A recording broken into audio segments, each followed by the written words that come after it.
ಹಿಂದುಳಿದ ವರ್ಗ 2A ಪಂಚಮಶಾಲಿ ಸಮುದಾಯದ ಯಾವುದೇ ಕಾರಣದಿಂದ ಸೇರಿಸಬಾರ್ದು ಅಂತೇಳಿ ಒತ್ತಾಯವನ್ನು ಮಾಡ್ತಾ ಇದ್ದೇವೆ ಸರ್ಕಾರಕ್ಕೆ.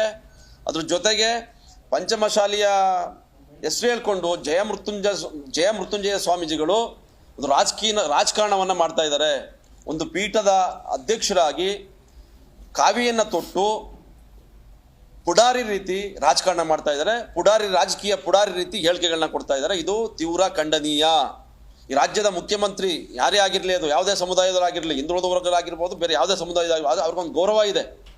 ಮುಖ್ಯಮಂತ್ರಿನ ಕಿತ್ತೆಸ್ಬಿಡ್ತೀವಿ ಹುದ್ದೆಯಿಂದ, ಸರ್ಕಾರವನ್ನು ಮುಳುಗಿಸ್ಬಿಡ್ತೀವಿ ನಾನು ಅಂತೇಳಿ ಉದ್ದಟ ಥರದ ಹೇಳಿಕೆಗಳನ್ನ ಕೊಡೋದಿದೆಯಲ್ಲ, ಮತ್ತು ಸಿದ್ದರಾಮಯ್ಯ ಅವ್ರ ವಿರುದ್ಧ ಅವಹೇಳನ ಮಾಡೋದಿದೆಯಲ್ಲ, ಇದು ತೀವ್ರ ಖಂಡನೀಯವಾದಂಥದ್ದು. ಇದೇ ಜಯಮೃತ್ಯುಂಜಯ ಸ್ವಾಮೀಜಿ ಹಿಂದೆ ಒಂದು 3 ವರ್ಷದ ಹಿಂದೆ ಸಿದ್ದರಾಮಯ್ಯನವರ ಆಧುನಿಕ ಬಸವಣ್ಣ ಅಂತ ಕರೆದಿದ್ರು.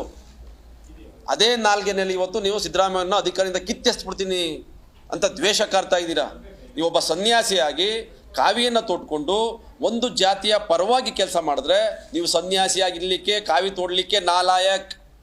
ಮೊದಲು ಆ ಪೀಠವನ್ನು ತ್ಯಜಿಸಿ ಆ ನಂತರ ಬಂದು ನೀವು ನಮ್ಮ ಹತ್ರ ಮಾತಾಡಿ, ಆಗ ನಿಮಗೆ ತಕ್ಕ ಉತ್ತರವನ್ನು ನಾವು ಕೊಡ್ತೇವೆ. ಯಾಕೆಂದರೆ ನಿಮ್ಮ ಕಾವಿ ಬಟ್ಟೆ ಗೌರವ ಇದೆ, ನಮಗೆ ನಿಮ್ಮ ಮೈ ಮೇಲೆ ಕಾವಿ ಬಟ್ಟೆ ಇದೆ, ಆ ಕಾವಿ ಬಟ್ಟೆಗೆ ಭಾಳ ಘನತೆ ಇದೆ, ಗೌರವ ಇದೆ. ಅದಕ್ಕೆ ಕಪ್ಪು ಮಸಿಯನ್ನು ಬಳಿಬೇಡಿ. ಜಯಮೃತ್ಯುಂಜಯ ಸ್ವಾಮಿಗಳು ನಿಮಗಿಂತ ಭಾಳ ಚೆನ್ನಾಗಿ ನಮಗೆ ಮಾತಾಡಕ್ಕೆ ಬರ್ತದೆ.